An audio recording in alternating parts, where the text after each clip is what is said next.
राजस्थान का जीके है उसमें हम कौन सी बुक्स पास में रख सकते हैं। तो छठी, सातवीं, आठवीं की तीनों नई किताबें आई है हमारा राजस्थान। 9वीं क्लास में राजस्थान का स्वतंत्रता आंदोलन चलता है और 10वीं में राजस्थान का इतिहास संस्कृति है। 11वीं में राजस्थान अध्ययन चलती थी, तीसरी और चौथी भाग। ये 7 किताबें हैं।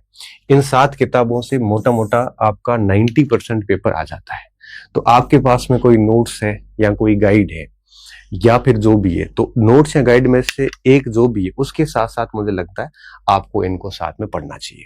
जैसे मान लो आपने राजस्थान का एकीकरण पढ़ा, एकीकरण पढ़ने के बाद अब इन 4 और 3 7 किताबों में से देख लो कहाँ का एकीकरण है, उस एकीकरण को वहां से पढ़ लो। पढ़ने के बाद में आपको लगेगा कि ये 4 फैक्ट्स नए हैं तो अपने नोट्स में ऐड कर दो, या आपकी जो भी आपके पास में कोई गाइड है तो उसमें ऐड कर दो। तो राजस्थान का जीके यहाँ बहुत बढ़िया हो जाएगा आपका। और राजस्थान का जीके आप देखिए सीधा सीधा 100 नंबर का है, 100 नंबर का राजस्थान का जीके है। तो ये 100 का यही कवर हो जाता है, ढंग से कवर हो जाता है। इसके साथ में आपको लगता है कि सर ये राजस्थान अध्ययन हो गई, जैसे मान लो नोट्स में आपने ऐड कर दी बढ़िया तरीके से, उसके बाद आपको थोड़ा और एडवांस जाना है। तो मुझे लगता है जैसे राजस्थान का इतिहास, संस्कृति, परंपरा, जैन साहब और माली की किताब है हिंदी ग्रंथ अकादमी की, इतिहास के लिए, भूगोल के लिए हरिमोहन सक्सेना को, और पॉलिटिकल साइंस जनक सिंह मीणा, तीनों हिंदी ग्रंथ अकादमी की पुस्तकें हैं। मेरी शर्त ये है कि जब नोट्स बढ़िया पढ़ लेते हो तो उसके साथ में ये पढ़ लो। ये हो गया, उसके बाद में आप उसको है वो ले सकते हो, इसको आप तीसरे फेज पे लो आप। इससे क्या होगा, इससे एडिशन होता रहेगा और आपको बहुत मजा आने वाला है। नहीं तो क्या है, अगर जैसे कंप्लीट नोट्स पढ़े, नोट्स के बाद अलावा कुछ जैसे नहीं पढ़ा, हालांकि होता कुछ भी नहीं है, सिलेक्शन फिर भी हो जाता है, लेकिन एक कहीं अंदर से कहीं न कहीं रहता है कि दिक्कत वाली बात है।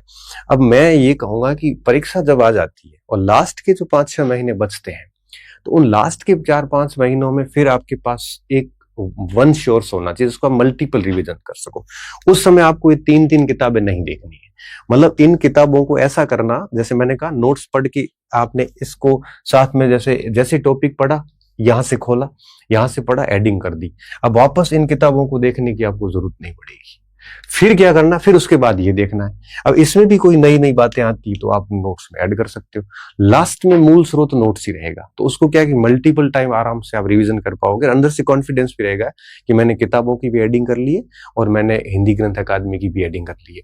उसके बाद में क्वेश्चन बाहर भी नहीं जा पाते, 2-4% नोट से बाहर जाने वाले थे वो भी आ जाते हैं, कॉन्फिडेंस भी आ जाता है और बार बार उसको पढ़ लोगे। तो ये जो एडिंग वेडिंग वाला जो काम है ना, ये आप परीक्षा से 5-6 महीने पहले तक पूरा कर लो। अगर ये नहीं कर पाते वेडिंग, बाद में आप अब परीक्षा आ गई है, 4 महीने रहे और आपने अब वेडिंग शुरू करी है, ऐसी गलती मत करना। अगर आपने ऐसी गलती कर ली तो सीधा सीधा परिणाम ये है कि प्रॉपर रिवीजन नहीं हो जाएगा और आप है वो भटक जाओगे। इसके साथ साथ देखो ये बातें हो गई।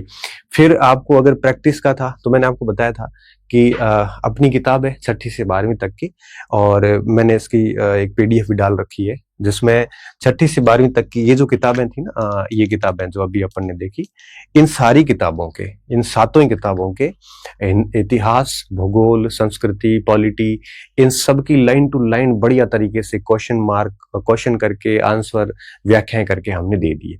आप इससे बहुत अच्छे से प्रैक्टिस कर सकते हैं। इन 7 किताबों की प्रैक्टिस आपके इसमें हो जाएगी। तो संपूर्ण सार संग्रह है और इसमें सत्य, असत्य, सम्मिलित, कूट सारा आ जाता है। इसको मार्केट में आज ही जारी किया है तो आप इसको देख सकते हो, आपको अच्छा लगेगा डेफिनेटली। और साथ में ये राजस्थान इतिहास की अपनी किताब है, मन हो तो देख लेना, वो जरूरी वाली पॉइंट नहीं है। उसके बाद में जैसे विद्यालय विषय है, हिंदी, अंग्रेजी, गणित, सामान्य विज्ञान L1 में जो है, तो उनके लिए आप जैसे हिंदी की किताब है तो 9वीं से 12वीं हिंदी व्याकरण चलती है, उसको देख सकते हो।